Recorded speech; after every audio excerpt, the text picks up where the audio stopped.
Welcome to the Precision Teaching Podcast. My name is Rick Cabina, and today I'm joined by Doug Kostowitz. Hello. And Carrie Millico. How's it going? Shawn will not be joining us tonight. He's got that thing that seems to be going around at this point in time. Hope you feel better, Shawn. Yes, feel better, Shawn. We need you.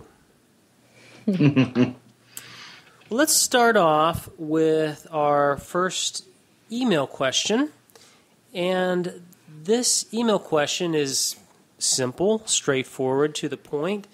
And the email question is, what are all the things acceleration lines are used for?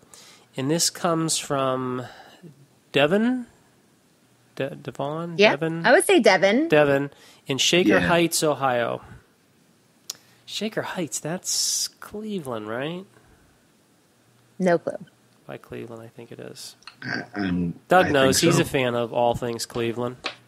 Yeah, Being from I don't Pittsburgh. have any idea. Yeah, I don't have any idea what's in Cleveland. Okay, good question here. What are all the things acceleration lines can be used for? Well, I came up with my own list, but what do you two think about that?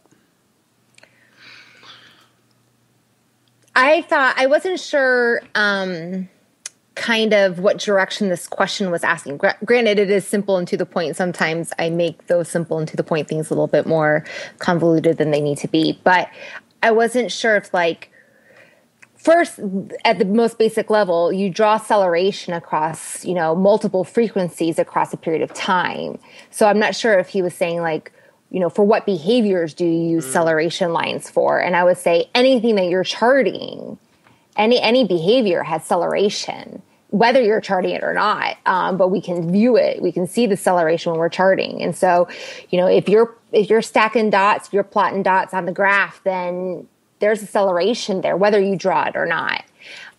So if it's acquisition, if it's academics, if it's problem behavior, you name it, and there's acceleration there.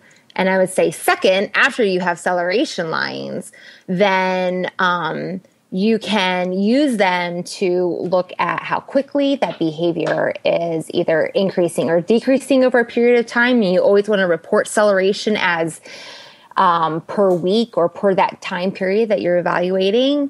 But you can also look at them to compare phases. So you can compare baseline acceleration to the treatment phase.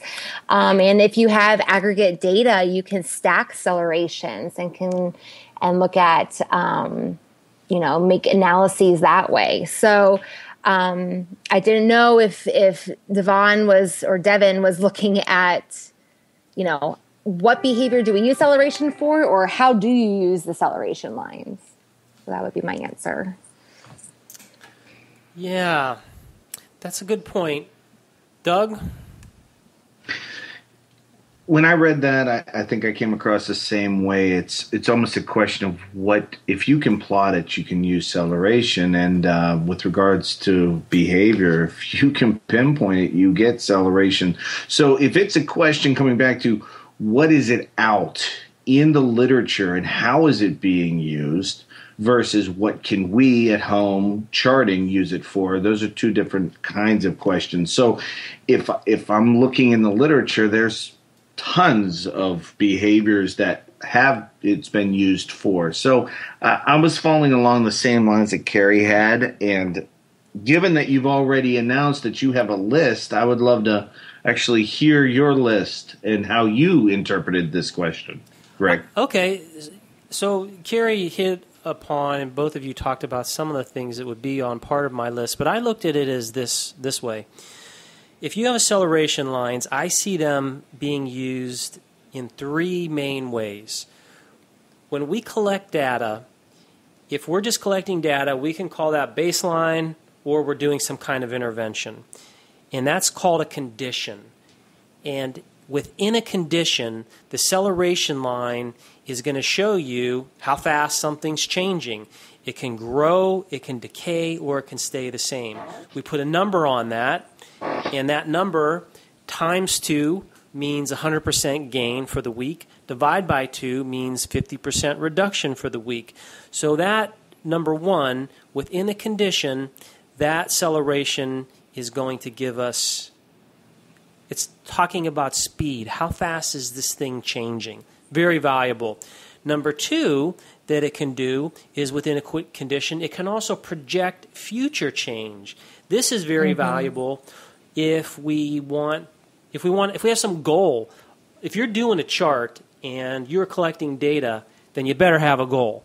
If you're not, then you're just aiming blindly, and you're just going to let you'll never know when the person's going to be done. So you have a goal, and that acceleration is, there's data that we have that shows it's very accurate at predicting the future course. And of course, the degree of accuracy, there are factors that go into it, such as how many data points do you have. If you have 2 data points, that's not going to be very accurate. So the more data points you have allows you to project out into the future. The third thing is a between conditions. Now, you have a condition, let's say it's baseline, then you do something. That's an intervention. You have now 2 accelerations, and you can see how that learning has changed. We call that, our technical word or jargon is called acceleration multiplier, and people refer to that as acceleration turn, meaning if you have a line, which direction does it turn? Does it turn up, which means it's getting faster from what you were doing before? Does it turn down? For example, if you had a times 1.1 in your first condition, that means it's growing at 10%, your behavior. Then if it went to times 1.4, that means, wow, it's even faster than it was before. That's a 40% gain.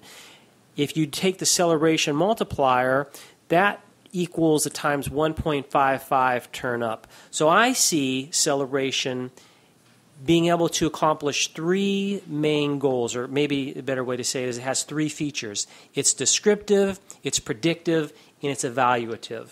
And that is just acceleration, and that shows one of the very powerful things for our chart.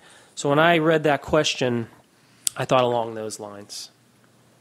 What a thorough and organized answer. That was beautiful, Rick. Thank you. You're welcome. So acceleration, we just need to use more of it. But anyway, Devon, that's a great question. If you meant something else, let us know. We'd love to follow up on that. And we like questions like that. We are going to have Doug give us a news update on the spanking bill. Doug, what did you find out about that controversial spanking bill that we talked about during our last month's podcast? I feel like you're going out to the reporter on site here. This is pretty fun. Well, it's raining. No, I'm just joking. Okay.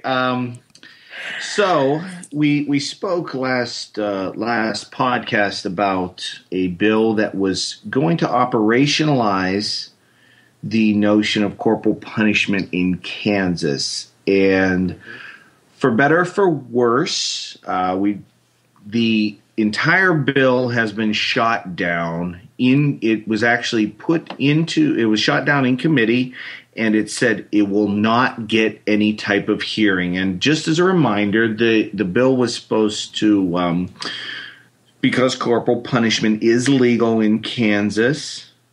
It is Kansas, right? Yes, yeah, Kansas. Yeah. The bill was allowing up to 10 open-handed hits, then that could leave a redness and bruising. And the point was the point of the bill's founder, or the person who was putting this forward, was to protect families from that being called abuse. And so just to update you, the bill has since gone away, and it's no longer an issue. Now, that doesn't change that corporal punishment is still legal, as it is in many states. The notion and the wording that is associated with it right now is simply that corporal punishment is legal. It's not that there's no operational definition associated with it. That bill's gone. Good. That's good news. Yes, definitely. Scary if it went through. Do you want me to introduce this study? Okay, well, let's, normally we go education news, science news, but it would be very appropriate for us to follow up with this news update with our science news. We have a study, and the study talks about corporal punishment, and Carrie is going to talk to us about that. Great. So piggybacking off of the bill, Shawn did some research and came up with this, found this study, I believe. And I believe it was Shawn who brought it to our attention. And so since he's sick, I'm going to just briefly mention it. But it is a pilot investigation of corporal punishment in the home called Eavesdropping on the Family. And it was published online on April 15th. That's going to be in the online issue of the Journal of Family Psychology. And so what they did is these group of researchers sat and listened to the verbal behavior of parents during a 10-minute window when they were physically punishing their children. And they then they looked at it for in 33 families over a course of 4 to 6 weeks. And the parents volunteered to wear recorders so they could capture everything that was said. And this one paragraph summarizes the data, and I think it was pretty profound. In 90% of the incidents, noncompliance was the immediate cause, such as sucking fingers, eating improperly, getting out of the chair, and going outside without permission. In 49% of the incidents, the parent sounded angry prior to spanking or hitting. On average, less than 30 seconds elapsed from the time when the parents initiated nonviolent discipline to when they used corporal punishment. In 30 of the 41 incidents, the children misbehaved again within 10 minutes of being hit or spanked. The youngest child hit was 7 months old. One mother hit her child 11 times in a row. So some big key things that jumped out at me in that one paragraph was first, when you talk to parents who spank, they always say it's only, I only spank when the child is going to be harmed in some way, or if it's like a really big deal. And in 90% of the spanking incidents, I would define these as not big deals. Sucking your fingers, you're eating improperly, like these are not big deals in my definition. And then another one was that, the parent is angry. And when you, as a parent, I understand that it's very easy to get angry and frustrated. But if you are angry and you are spanking your child, I would question kind of the function of that behavior. Is that more of, negative reinforcement for you as opposed to punishment for the child? And then I would look here, the other thing that really stood out was that the children misbehaved again within 10 minutes of being hit or spanked. So if this was actually functionally a form of punishment, then this you wouldn't see the child misbehave again, or the frequency of occurrences would decrease in the future. And then come on, 7 months old, seriously. So this to me was just actually great to have some data to support our beliefs that this is not the best course of action to teach and train your children. But at least we have some data to back it up. The audio recordings didn't just capture the verbal behavior. The audio recordings captured the slapping and the hitting.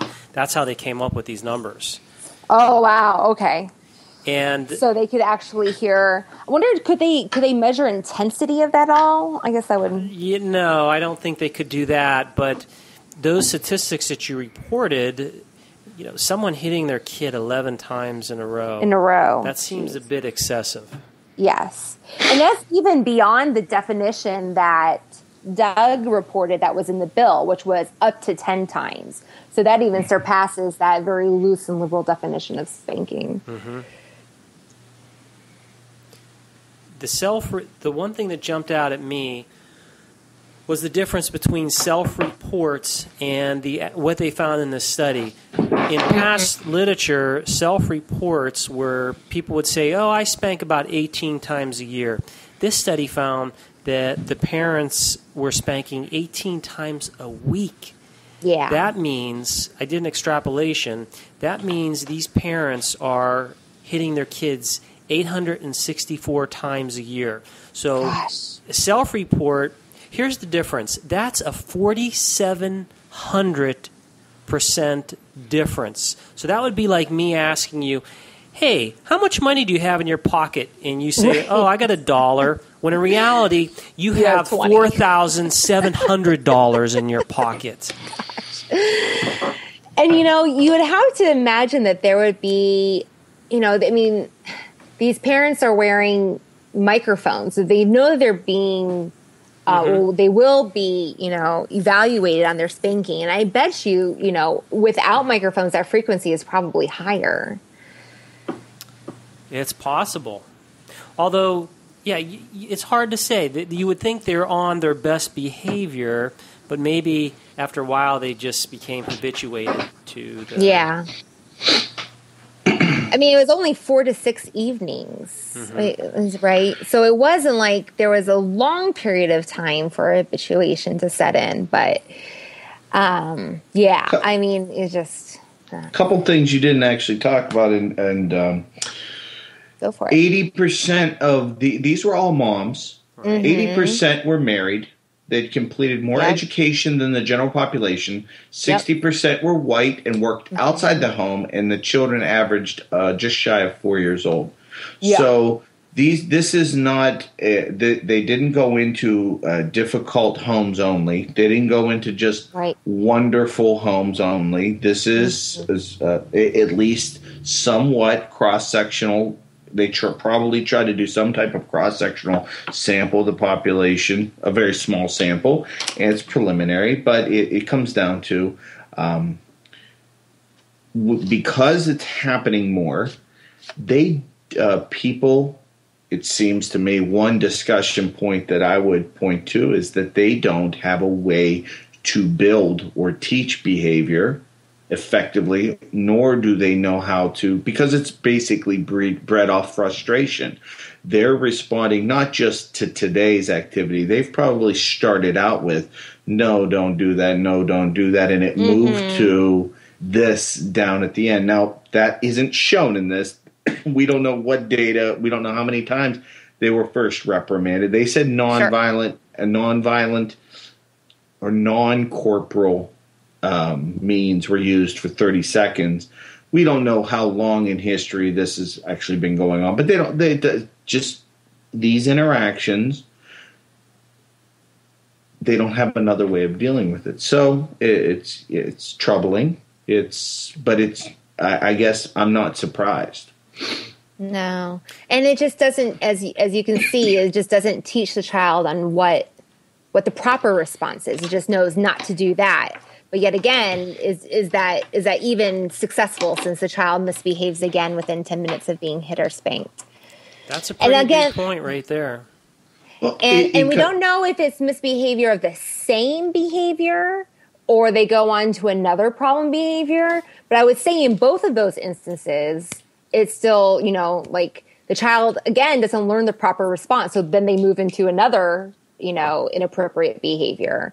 Or the spanking doesn't function as a punisher. And so therefore, they're going to continue to engage in that inappropriate behavior.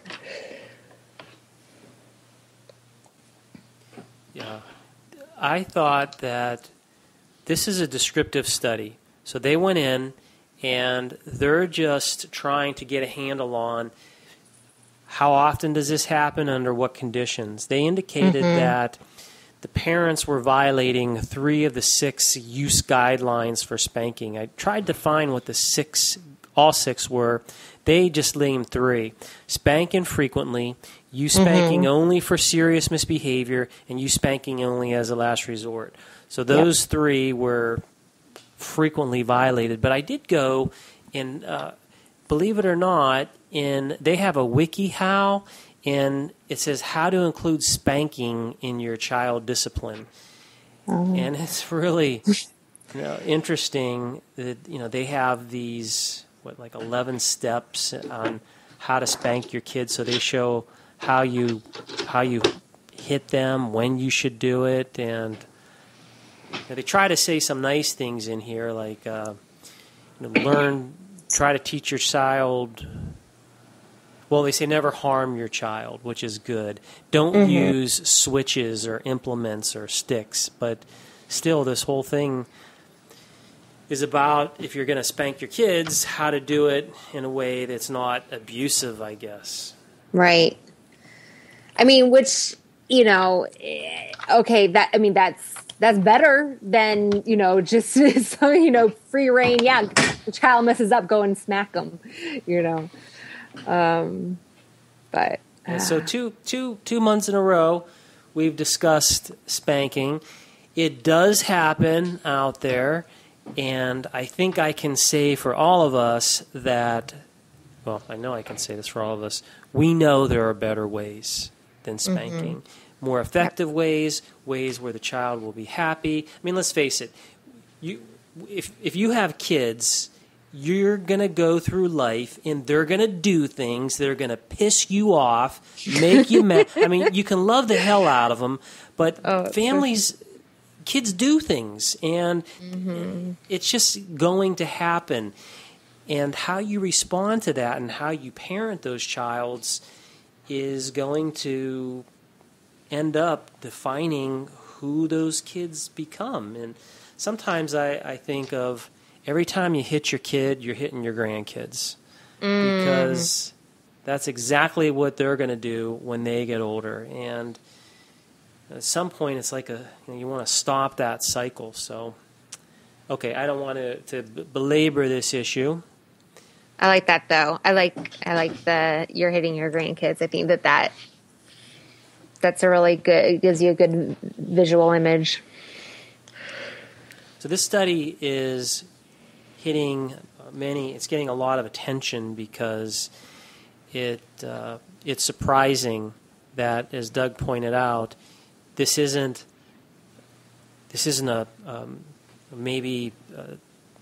a group of people that you would expect there to be lots of hitting. But yet here we're finding out all this information about spanking. All right. Yeah, I totally. I'm sorry. Go ahead. No, I was just going to say when I first read it, I first skimmed it, and I had to go back and go, wait, who was evaluated? Because I just spent a week with, no nanny, and spent more time at home with my kids than I usually do, and so I definitely felt that my patience was tested this week. And because there was a couple times where I just wanted to pull my own hair out and say, I give up, I'm done, will you stop beating up your brother? And but so I'm thinking these are stay-at-home moms, but when you see the majority of them were working moms, because when I work, the day that I work, I am refreshed, and I come home and I feel like I'm a better mother when I come home after I work and spend time with my children. But yeah, I thought maybe this was just some stay-at-home moms who were just pushed to their limit, but it wasn't.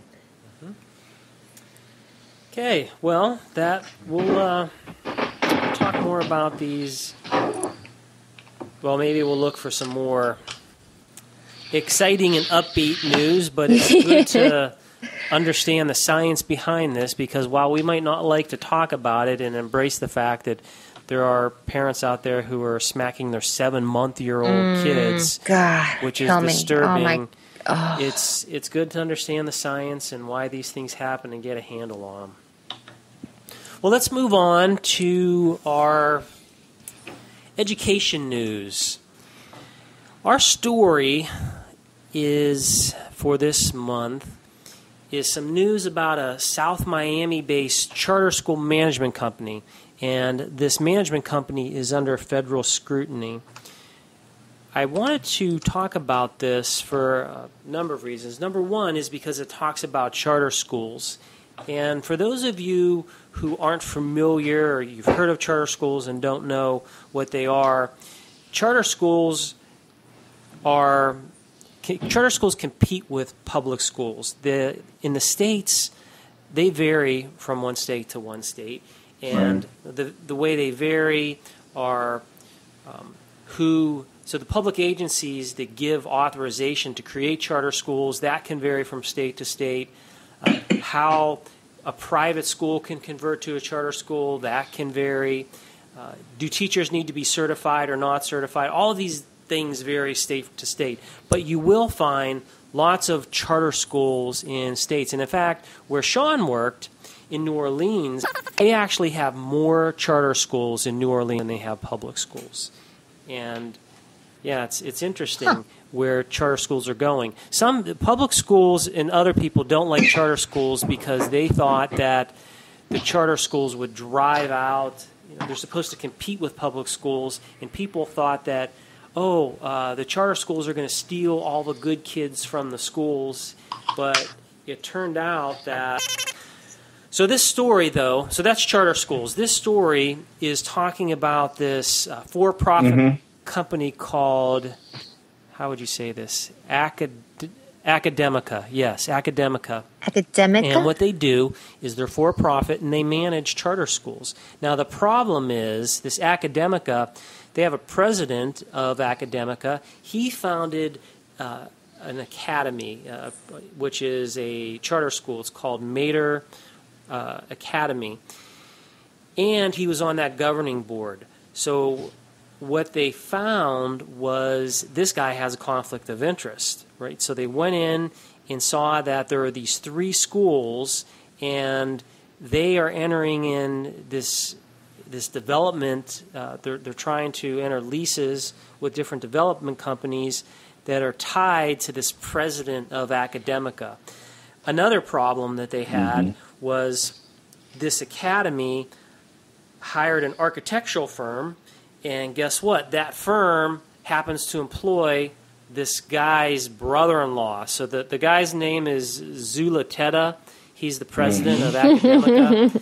So there's all of these conflict of interest swirling. And I thought that looking at this story, it just brings to light that a lot of times we talk about public schools and lots of problems that they have, but certainly charter schools are not immune from problems either. There's too much money in education right now that there's always going to be people that are finding these, that are going to get into these problems. Now, they've not been charged. They're just being audited. So you're innocent until proven guilty. There's a lot of smoke, let's say, so they're going to potentially find fire, but we don't know. But generally speaking, there's so much money. So many people are desperate, and charter schools are providing an outlet. But not in all cases is that the best outlet, and it's not always these situations come up. There's certain charter schools that now are entirely online, which is still, questionable. We don't know the outcomes of that. That's so new, but these kind of things don't surprise me. When you get into these millions and millions of dollars, these big business situations. You all right? Yes, I'm okay. These kind of things fail to surprise me. It's disappointing that in the end there's groups of kids that are either their education is at jeopardy, or they may not be. They may be doing great in the schools. We don't know, but there's somebody managing the money inappropriately. I am also concerned about when you talk about virtual charter schools. You wonder how, our technology and our society seems to be moving more and more online, and what kind of standards are being implemented in virtual charter schools. So,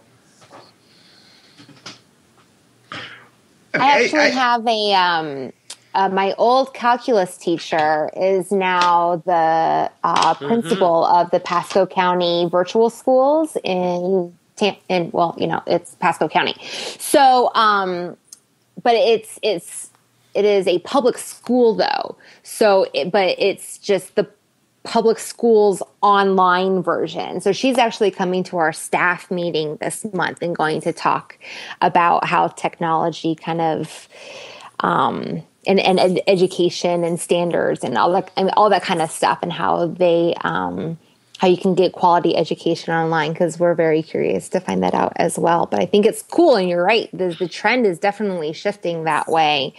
But one thing that, because again, of course, this is Florida, and we have all the shadiness of shadies down here. But one thing is that cool thing about Florida is that we have a McKay scholarship, and I've mentioned this before in the podcast. But so students who have an IEP are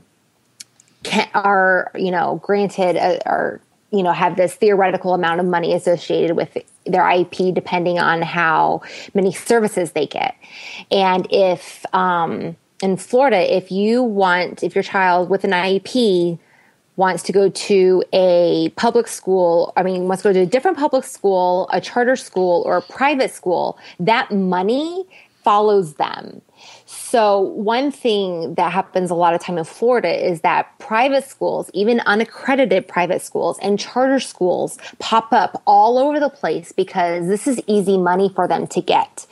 So one thing is, I don't know if, some charter schools may or may not accept students with IEPs, but there's a lot of cases actually going on where there are some shady private schools that are being evaluated, that some of them are just like an address, or maybe only house 2 kids, and they don't meet any of the accredited private schools qualifications, but they are just in it to receive that McKay scholarship. Well, hopefully in time we can get more data on how these schools are turning out, and let's hope that some of these problems,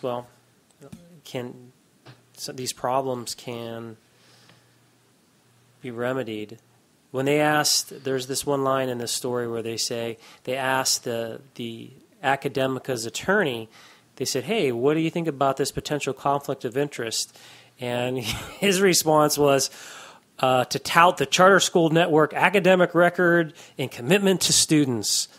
I just love that. Hey, how's this conflict of interest? Hey, we're doing great. I read that. Yeah, come on now. Our kids got an A. Leave me alone. But there's actually a section when you're applying for nonprofit status that says, is there anybody on here who has, there's a spot where you put someone's name who actually can financially profit by their association with the nonprofit. And to me, it seems blatantly obvious. Okay, Academica, we hope that things turn out good for you. But if not, the Precision Teaching Podcast is watching. Let's move on to our interview. I would like to welcome Dr. Charles Merbitz to the Precision Teaching Podcast. Chuck, welcome. Hey, thank you, Rick. Thank you for the opportunity. I think it's marvelous that you're doing this and you're creating this archive for our discipline. Well, thank you. There are many great people that I have a chance to talk with, and I'm very pleased that I finally had the chance to talk with you. What I'd like to do is start off by asking you, how did you get into precision teaching and the field in general? Well, actually, it was my sister. My oldest sister and her husband went to graduate school with Hank. And when she's a few years older than me, as it happens, and we were talking about things, and one thing led to another, and, she sent me to apply at Florida, and Hank was gracious enough to accept me. So that's really how it started. That's Hank Packer we're talking about. Yep, the same. I had taken actually just one behavioral course in undergraduate because, remember in 1968, 69, there just really weren't that many places where you could do behavior analysis. And I was fortunate enough to take one course there. And so when we started talking about Hank and went down there, it seemed to work. And then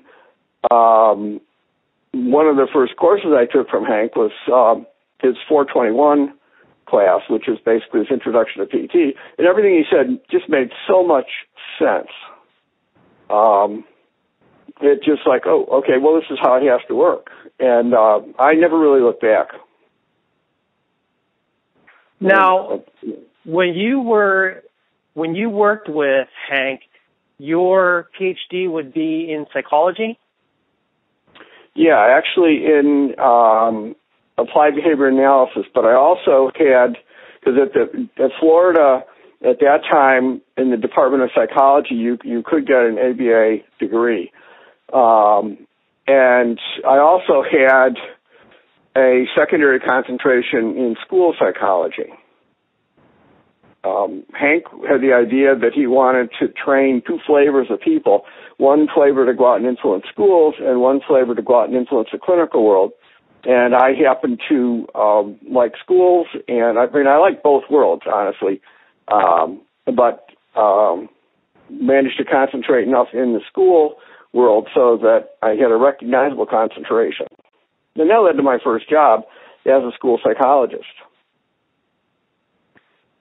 When did you work as a school psychologist, and where at?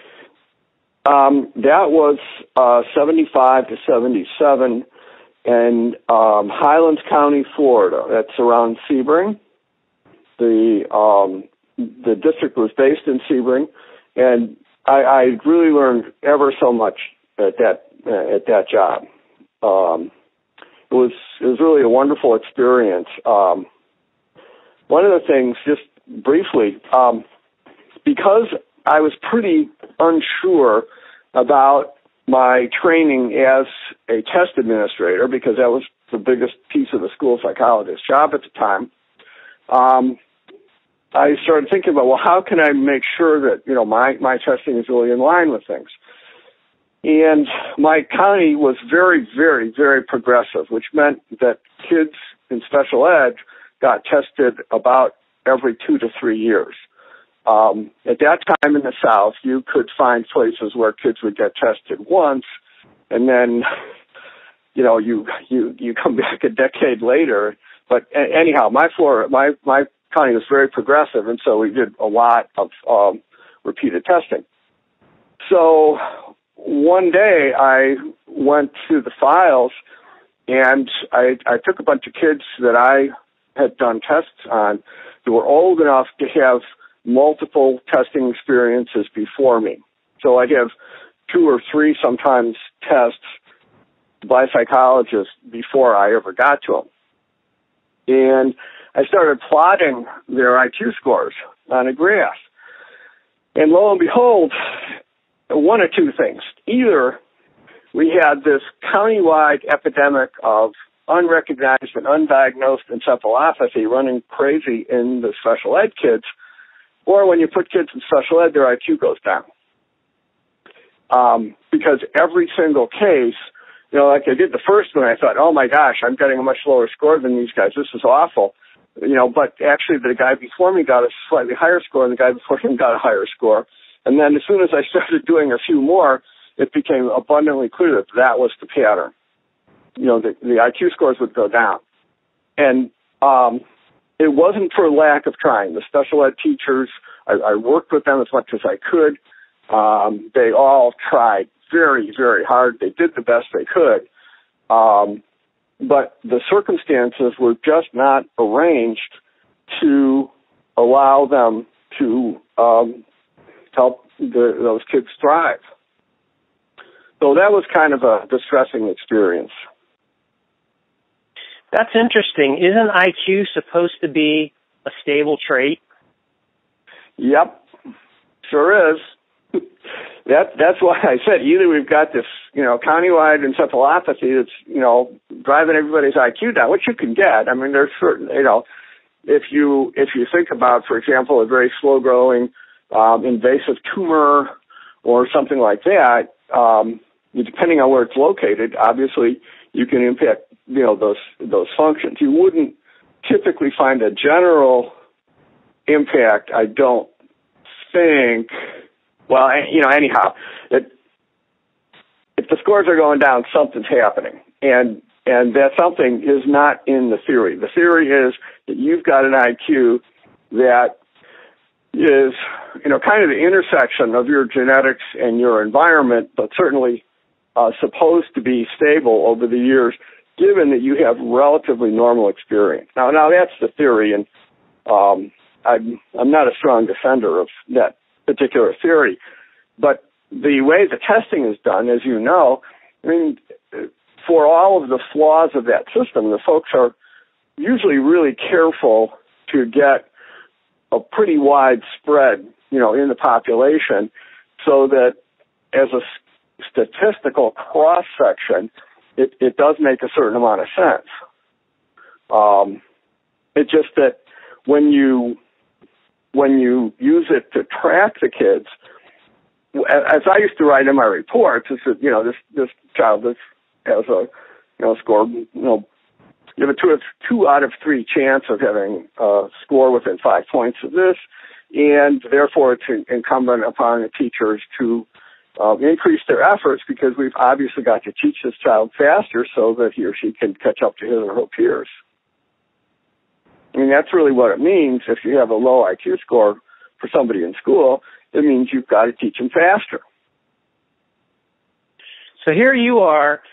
You said you spent a couple years as a school psychologist, but your PhD has been one that focused on doing interventions, plus all of your work in precision teaching has you knowing about how to measure the effectiveness of intervention. So that must have been a very interesting time, and I know that you said you're only there for 2 years. So what happens after that? Well, wait a minute. One of the really formative events in my career also took place there. After I kind of got a handle on the job and I knew all the principles and stuff, the second year I was there, I cleared this with my boss, of course, but then I told all of the principals that I would try to make some time in my testing schedule if any of their really strong teachers wanted to talk to me. And I said, if you want to refer somebody as a weak teacher, I'd be happy to try to help them. They said, but a lot of times nobody pays much attention to the really strong teachers, and I'd really like to work with a couple of the strong teachers if that's possible, it works out, and they want to work with me. So a couple of weeks later, principal says, well, I don't know why she wants to do this, but I've got this really good teacher, and she's only been in the county for a couple of years. She moved on here from New York, but her children are always doing real well, and the classroom's quiet, and so and she said she'd like to talk to you. Okay.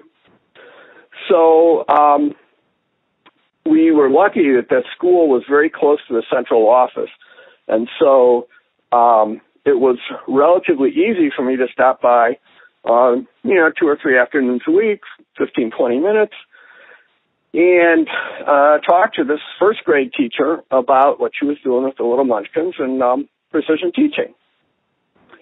And she decided to start doing charts on everybody, which I thought was fabulous.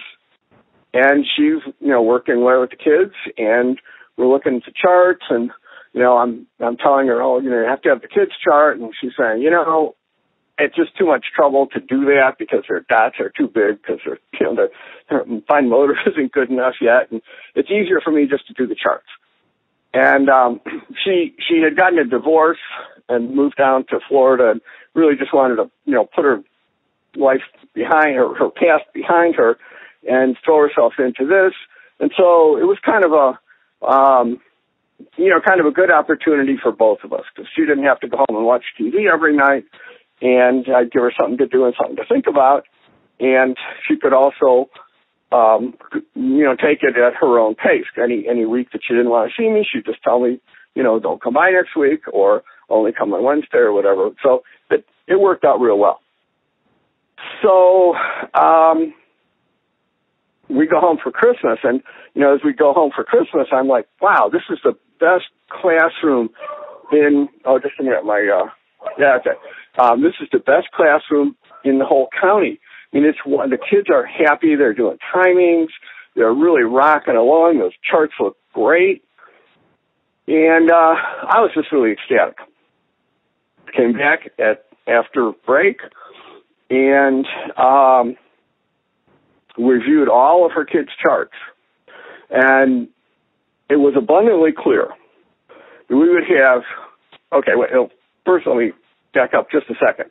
So here's a group of, I think, 24 or 28 or 32 little first graders, a random sample from the backwoods of Florida. They had some kids from the orange groves. They had a few kids from town. No itinerant kids in that classroom, but that was really just an accident. But these kids were not selected in any way except that they happened to end up in her room. And we reviewed all their charts. It was abundantly clear that if she kept on what she was doing, those kids would be mastered the first grade curriculum by the end of February at the latest. And if she just kept on, she could probably take them all the way through the second grade curriculum by the end of the school year. Now, I'm ecstatic, okay? It's like, oh my gosh, you've done this wonderful stuff. This is really great. These kids are making progress like gangbusters. This will be so good for the district. And I still remember sitting in that classroom and seeing the late afternoon sun, come in through the window and the dust motes kind of sparkling in the sunbeam. And she said, Chuck, this has really been wonderful, but now I've got to do something entirely different. And I'm like, ouch. Yeah, said, wow. If I do this, in September, no teacher in the school will talk to me. And she was right and I was wrong. And, I tried to talk, I obviously did what I could about trying to talk to her about, is there a way that we can frame this or do it? Or, can we bring your principal in? Can I bring my director of special services in? He was a very cool guy. He left an arm in Europe with Patton's Third Army. And he was just really all for the kids. No, she wouldn't hear of anything. So that was a big lesson for me. Sometimes making all the kids do what we said we were supposed to do just doesn't always work out so well. And the system, I realized, was built built on lack of success. Because there'll be a second grade teacher whose daughter's getting married and another one whose husband's going through chemotherapy and this and that, and they're just not up for completely revamping their curriculum to work with these kids who are super skilled and super fast, and nobody knows what to do with them. And that was my really first experience with truly the power of precision teaching in kind of an average environment. We didn't mess around with the curriculum or do anything special. This was even before the days, the Orange County project we made up some worksheets and stuff. But it also really, really, really started me thinking about the organization. It was very disheartening. event, and she was right and I was wrong, and I hadn't considered how this whole thing might fit in the whole social matrix that she had to function in. And it actually shaped some of the things I've done in other schools over the years, and strategies for introducing PT for the schools. Now, I always think about that classroom and looking at those sunbeams and the dust motes and having my world just collapse. That's actually a really sad story. And unfortunately, I don't think it's changed at all if we look at 2014. As far as maybe many public schools, that if you had a teacher that was so amazing like that and the kids were mastering everything and mastering a year ahead, what would people do? Well, okay. So let's flash forward about 20-odd years to the 1990s, late 90s. I was working with a guy named Ari Vanderplug, who Joe Lang actually introduced me to Ari. Ari worked for the North Central Regional Lab in Chicago, and he was interested in this and making this happen. And we did a couple projects together. But the one of them, a superintendent of a small district came to Ari, they were doing a workshop thingy, and he was making speeches about what you could do and stuff. And the guy comes up to him and says, well, I'd really like to put some of this stuff into my district. So, okay. So they cooked up a plan and got funding. And I and a couple of graduate students and Ari would go down to Central Illinois about once a week or once every other week for 3 hours. And the superintendent arranged so that half a dozen teachers could meet with us. And they were, we had like a 6th grade teacher and a 4th grade teacher and a 1st grade, that kind of thing. But they're kind of scattered around the grades. Everybody in elementary, though. And we started, teaching them the chart and teaching them about this stuff. And one of the very first things that happened was they showed me this worksheet that their kids were doing in math. And, I said, well, is it time to say, oh, yes, we give them 5 minutes to do it. And I started laughing. I said, your kids can do this in a minute. And they said, no way. I said, okay. So they went, back to their classes the next day and told the kids they had a minute to do it. And, by the time I got back next Wednesday, they would listen to me because the kids could do it in a minute, because nobody thinks about time. And as soon as you tell the kids this is the job, do the best you can, and tomorrow beat your score. Well, hey, they can do it. And they don't need me thinking 5 minutes to do, a worksheet with 40 problems on it. So that really, boosted our credibility, obviously. And we taught them a bunch of things. One thing that happened was our 7th, 8th grade teacher got interested in SAFMEDs, and he was social studies.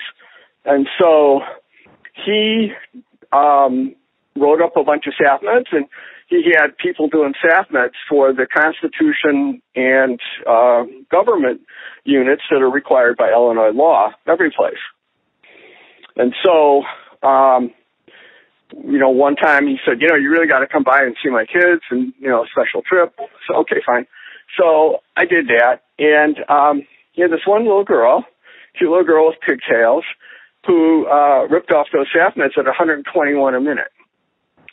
Not raising a sweat, just cooking along. It's like, wow, that was the Illinois record at the time as far as I knew.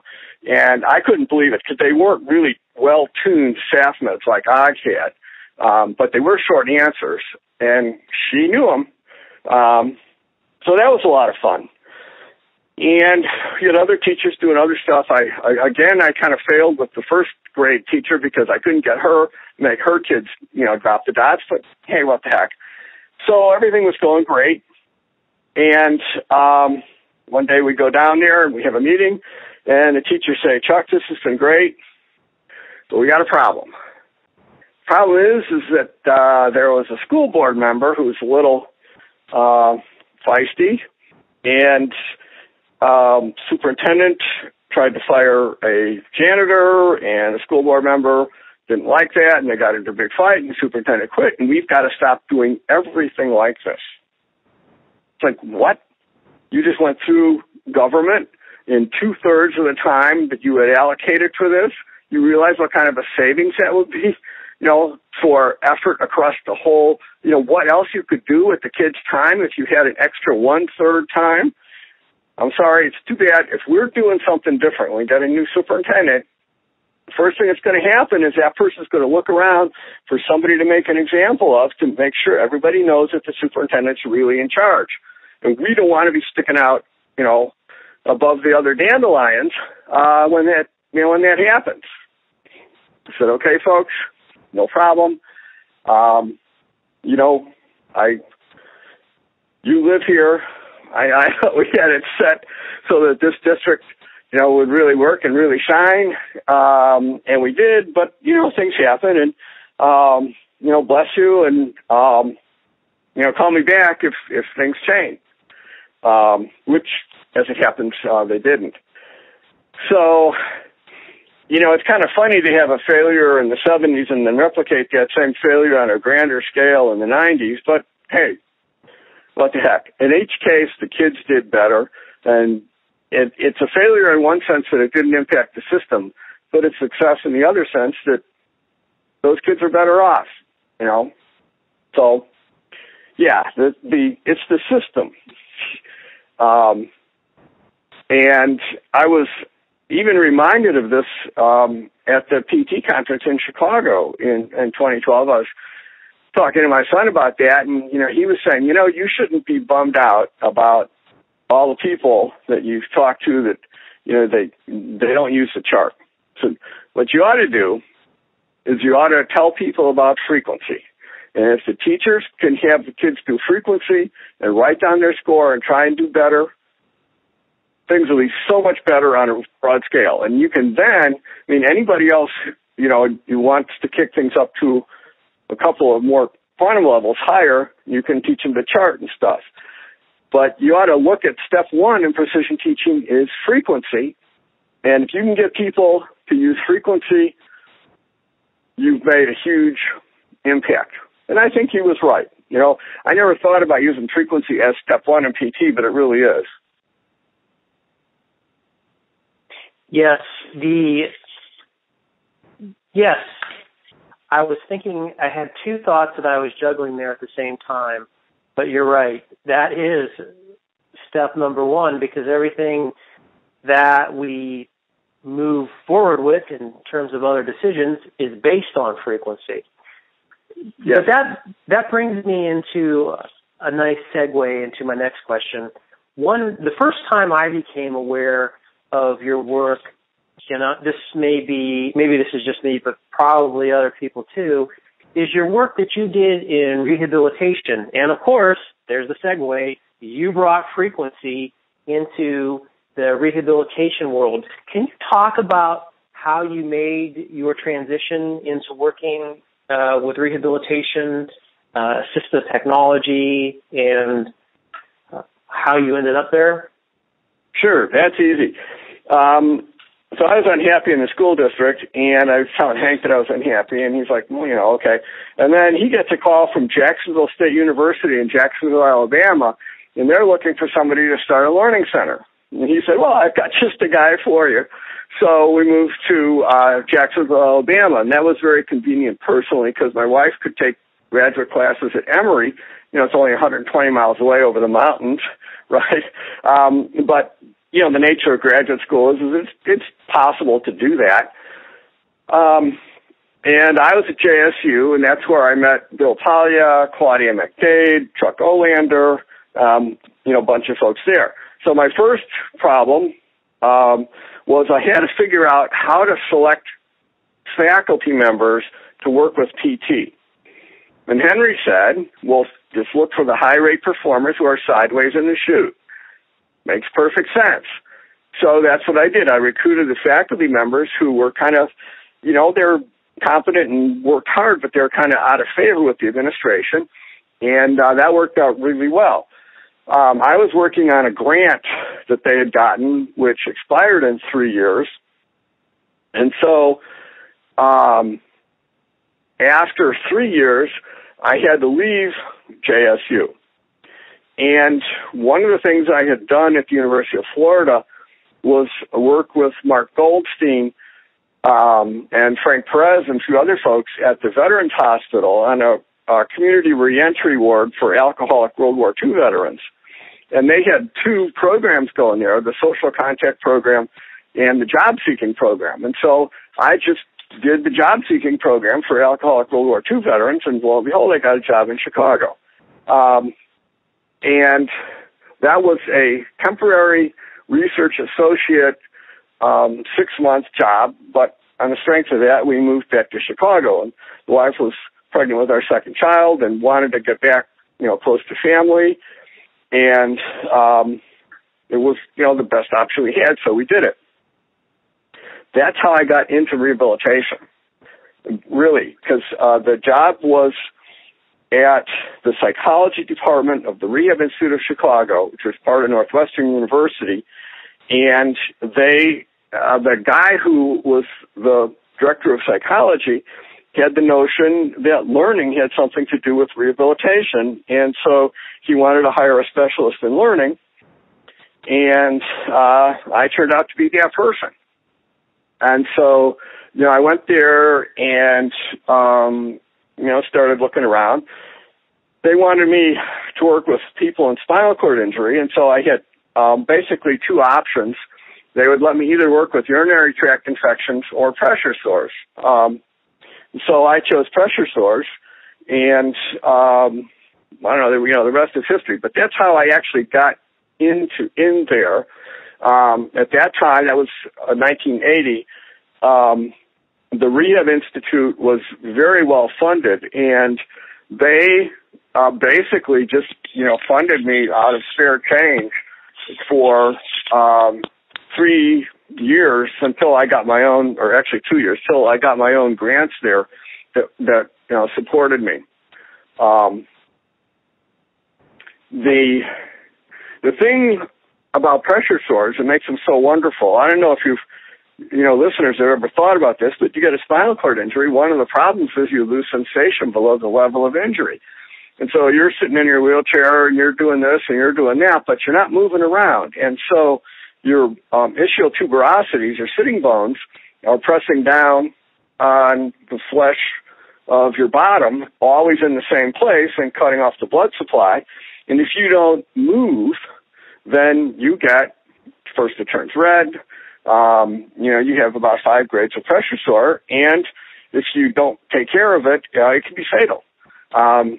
There's usually what happened in those days, because we didn't have as good a seat cushions and we didn't have as good a wound care in those days, but people would get this, huge sore.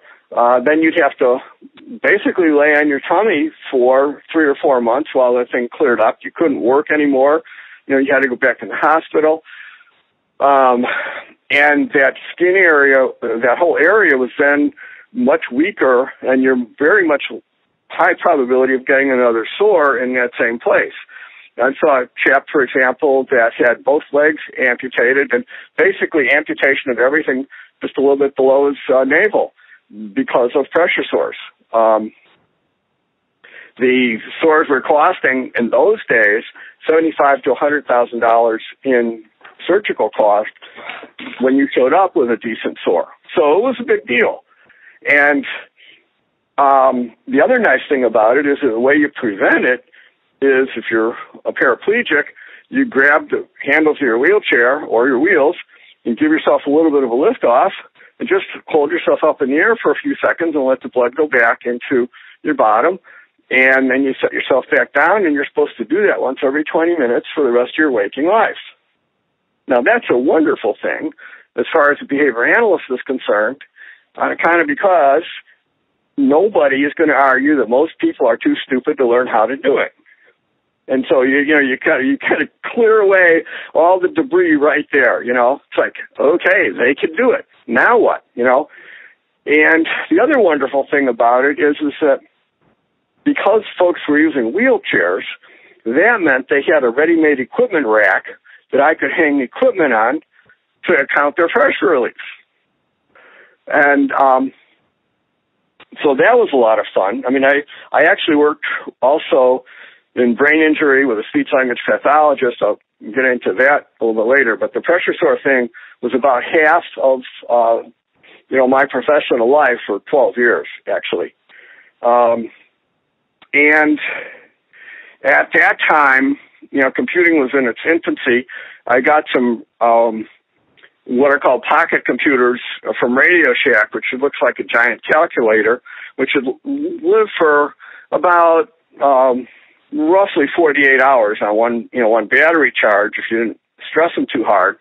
And I worked out a little interface and I wrote a little basic program so that they would write down the time of day that the A key was depressed, and then the time of day that the another key, I believe it was equals. I don't even remember anymore. At the other end of the keyboard was depressed.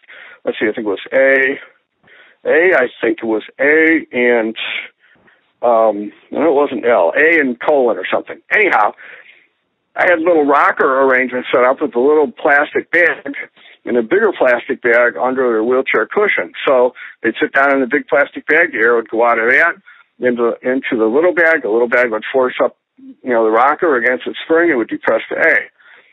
The computer just simply looked at the keyboard, and then when the person did a liftoff, the spring pushed the air out of the little bag back into the big bag, and the keyboard changed status, wrote down the time of day of that, and we're good to go. So I did that, and one of my favorite papers was the one I published in 1985 using that technology. And the nice thing is that for every patient, I published an event record showing every liftoff event in 24 hours for about a month, and then the standard chart of the same data and more. And what you can see there is that both of those records are perfectly sensible, and they say different things. You need that event record to know about the distribution of behavior. Because, remember, the person's life is going on. Everything's happening. Their therapies are happening. They're going home. We have data from at home, which was actually in that article as well. And they're supposed to be doing this. And, the charts show the overall, and the event records show the detail. Now, most folks don't know that in 1966, Skinner actually said that he thought that the average frequency was an important and interesting state of nature of behavior. Everybody thinks about Skinner with cumulative record, which of course is a tremendous act of genius. But he did, talk about average frequency in his 66 article in JF. Anyhow, back to the 1985 paper. Okay, a couple of fun things. One fun thing is we had a guy who was a treatment failure whose frequency of liftoffs kept going down. And if you look at his data, there are 2 weekends where the dots are just way the heck underneath everybody else. I mean, they're very far down. Okay? Well, what happened? Well, he went home and got drunk and didn't do his liftoffs. And yeah, right. And it's like, oh my gosh, that means that if you're tracking nature, you're going to learn things that you didn't even suspect. That liquor is stronger than what the nurses say. The other thing about that article is that, I used to think about rate as something that you'd apply like for a timing, for staff meds, or you're doing a 1-minute timing on worksheets or something like that. And that's a true picture of rate. But another true picture of rate is the number of times you did it in a day. And all the other stuff that's happening in your day, all of the chaos and stuff, and you do a couple in the morning, maybe a few around noon. Well, those rates are equally valid, even though there's a ton of other behavior happening in between all of the ones that you're counting. And I like that 1985 paper because it's a very clear demonstration that is the case, because the charts are very sensible. You know, I mean, you can see the person's overall rate. You can see the one, you know, a treatment success where we got the guy to lift every 20 minutes. I give him a little watch that beeps. The frequencies just smooth right out. They're in a nice little band. You take away the guy's watch, you get more variability. I mean, it's perfect. Perfect for a couple of reasons. One is I wasn't looking for that. You know, I wasn't looking for what the heck is rate and how good is rate. And there's an implication of that. That means that people doing discrete trials, they really should be using rate.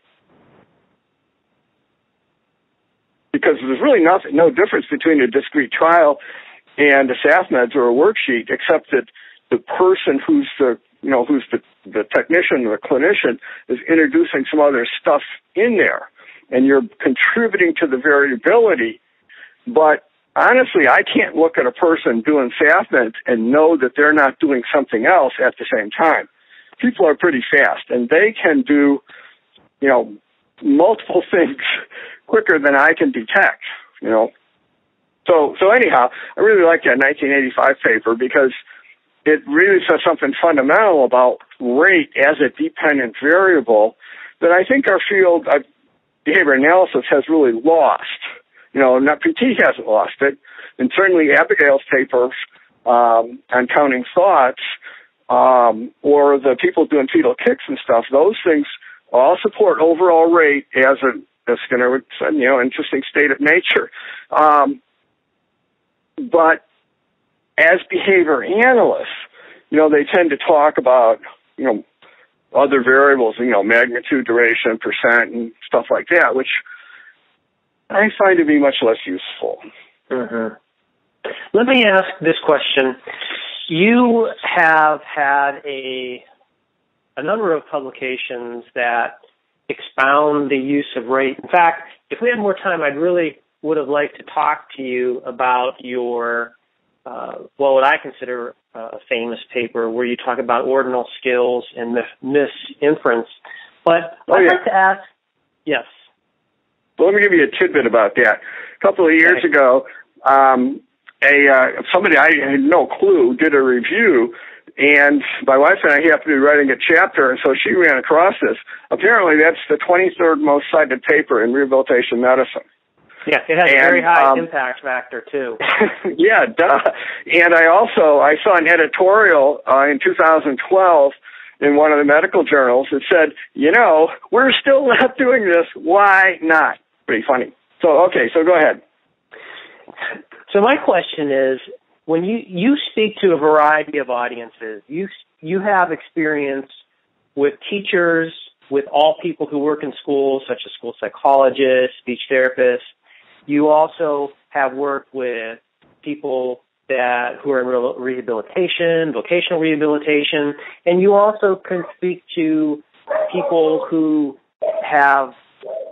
call themselves behavior analysts. And you've had positions where you've taught people as a professor. You've also published on this. What would you advise those folks who may have not known, maybe they've heard about precision teaching, they're interested in it? How would you advise those people to start, and what should they do in terms of precision teaching to help elevate their practice? Maybe not every single, but not across every single professional, but as a professional group in general. Well, okay, now wait, are you asking me what I would say to a ballroom full of, OTs, or are you asking me what I would say if I bumped into an OT at the grocery store and we started chatting and I told her I worked with people with brain injury, and she said, shoot, I work with those people, and, you want to come over and see if you can help me. Which of those cases are you talking about? That's a good analogy. You are giving a presentation to a group of many professionals, and they're in human service. You have some teachers in the audience, you have some OTs in the audience, you have some behavior analysts in the audience, And all of them are interested in change. The change can be different because some might be educational change, some might be others, but you have this wealth of knowledge and you understand the science as well as anybody. So how would you speak to that audience? What I usually do in that circumstance is I talk about decisions. And how do we know that we're making the decisions that our clients need? And that really rests on, are they making progress? And then you can show them a little 2x2 matrix, because everybody knows that, the measurement is sometimes different than the reality, right? And so if your measurement says everything's good and reality really is good, life is grand. If your measurement says, hey, things are terrible and life really is terrible, then you know you got to change. But what happens when your measurement says life is good, but it's really terrible? Somebody accidentally gets a high score, okay? Well, then you don't change and you leave a person in ineffective treatment. What happens if your measurements say things are bad, but they're really good? Then you change them out of an effective treatment. And with this little matrix, you can then go on to say, well, now we understand how this is true of fuzzy measures. Any measure that isn't absolutely precise, anytime there's any kind of error in the measure, we run the risk of keeping our people in ineffective situations or switching them out of effective situations. But people don't realize that it is also true of slow decisions. And by slow, it's simply the number of minutes between when the measurement is taken to when some change is implemented. Now, physicians are kind of used to this because they're used to having things that you apply and you don't see anything for a week or two. And also OTs and PTs, but they get the idea. And educators can relate to this because it's one of the huge problems of the giant standardized test mill is that, you don't get the measures back until September and the kids are different. Not only they're with different teachers, but they have changed. And so you're looking at a moving target. So I talk about in terms of decisions. Now, if you're going to do that, you have to measure progress. And if you're going to talk about measuring progress, you're talking about measuring change. And that means that you have to base your decisions on measures taken at different points in time. That means you have to be dealing with a time series. And it also means, though, that when you start thinking about, well, what the heck am I measuring? Life occurs in time. And if you can count it, you can time it, and if you do that, you have something that automatically fits into this scheme. It's because you can look at what was the count over time on Monday, what's the count over time on next Monday, and you can, calculate the change. That is what precision teaching does. The only other addition the precision teaching makes of that is to plot it on a semi-log graph. But that's the heart of it. So the first thing is decisions, because you can usually get people pretty rattled by going through that 2x2 matrix and, make them think about every single case where they were unsure and they hesitated or something. And then how do you measure progress? Well, here's how you do it. Well, the next piece is a general case. Most professional audiences will have heard of evolution. They've heard of Darwin, and they understand natural selection, kind of. And you can go through that and say, hey, it can work exactly the same way with behavior because the student's doing things, and you select things from that repertoire for the student to do more of and select other things for the student to do less of. And you can talk to the student about it. And it makes math, just like archery, okay? You get out there on the range, and I want to select all the things that you're doing that'll put the arrow in the bullseye, and I want to deselect all the things that don't. And the kid wants to do that too. And incidentally, I've yet to meet the kid who does not like being timed after you do it twice. Because all you have to do is do it humanely, ask them to beat their score, and talk about their progress, and they just beam. because anyhow, back to the evolution piece, you can look at a person's repertoire as, this bundle of frequencies that you're selecting frequencies out of. And that gives you a coherent and biologically consistent way to look at all kinds of behavior and to look at behavioral progress, because, then you can do, count per minute per week, you can do acceleration. And it's very, it's meaningful and straightforward. And that's kind of the intellectual approach to it.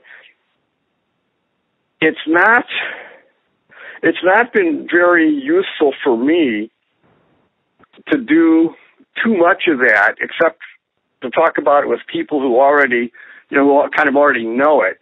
Because what really convinces people is not the numbers. There's a very few people in the world that you're going to convince them. I mean, the engineers, that's great.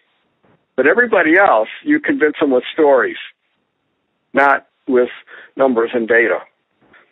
And you need to tell them a story about what happened when you were able to apply measures. You need to tell them a story about, my friend Elaine, she was working with kids that, the little kids that trudge into her learning center and their heads are all bowed down and, they're 8 years old and they've been defeated by life.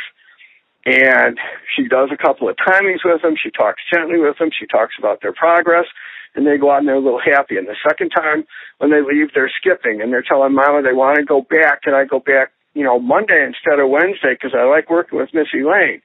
Well, Miss Elaine, one year we looked at her caseload, and she actually reversed 7 cases of school phobia. She cured the wet pants. She cured the aching tummies. All the things that were manifest to keep those kids out of school. How did she cure them? She cured them by giving them the skills so that they could compete in schools. Those kinds of things, those kinds of stories are the ones that grab people. And the first step is, it's like, oh, somebody else did it, so it's got to be possible. And the next step is to getting people to try it. And, you want to set that up so that the trial is under circumstances that are the very most favorable. And really that involves having people approach their own discipline, and you can be as totally transparent and humble. I don't know what speech people know. I've learned a ton from wonderful speech people. I did a great paper with Trudy Miller, a wonderful speech science pathologist, and she's the one who showed me the dance of a person with a brain injury and the clinician over weeks, which I never even suspected. I guess, for the professionals in the big audience, it's like, okay, this is the logic. But for the people in the big audience or in the small audience, you have to tell the stories. You just have to tell the stories, because there's so few people that you can influence with data. You have to have the data, but you really have to have the stories. Well, let me, as I see the clock is running out, let me ask you a final question. Within 3 or 4 minutes, is there any questions or thoughts, questions I should have asked you, thoughts that you'd like to leave us with, or information that we didn't cover? Well,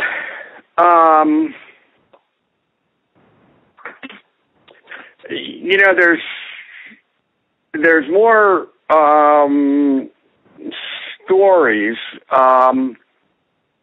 and if the wonderful thing about the chart is that you can take a chart and put the story around it and then publish it. And I guess the thing is that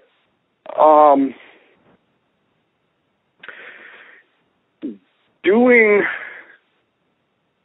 precision teaching, it takes a lot of humility.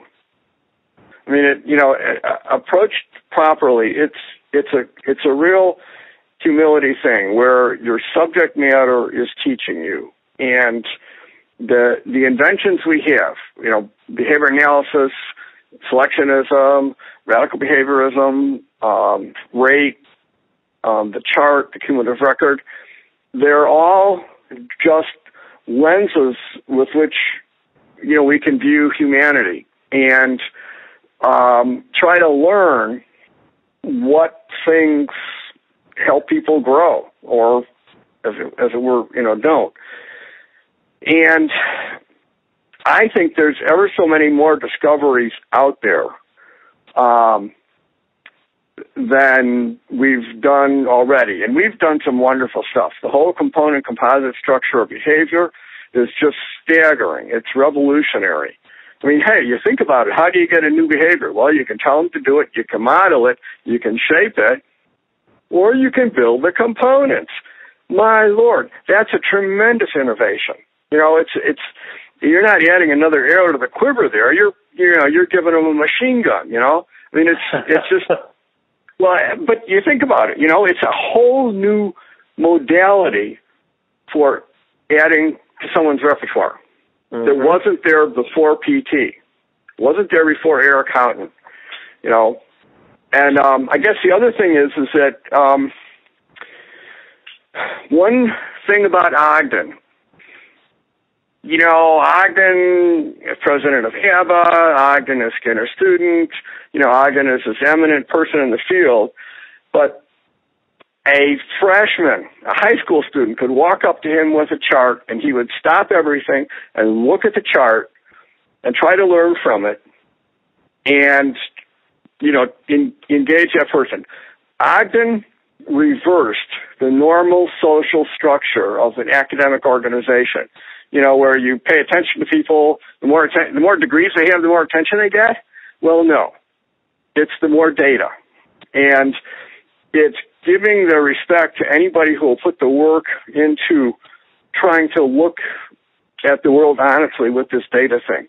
And I guess, I don't know if that's a question you should ask, but I think it's a tremendously important thing about having an honest business of science.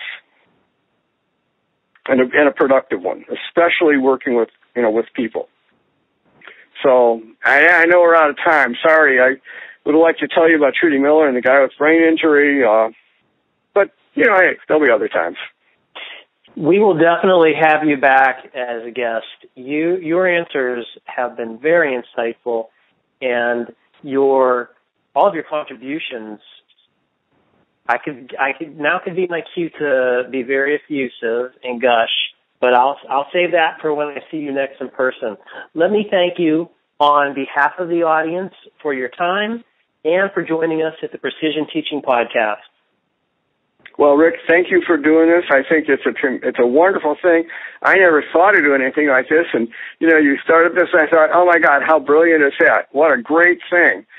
And, we all have different kinds of contributions to make. And we're really should be all about valuing, what each other brings to it. And I think this is lovely. And I appreciate your evaluation and your thoughts and feelings about it. And I'm looking forward to talking to you again and seeing you in Chicago in May.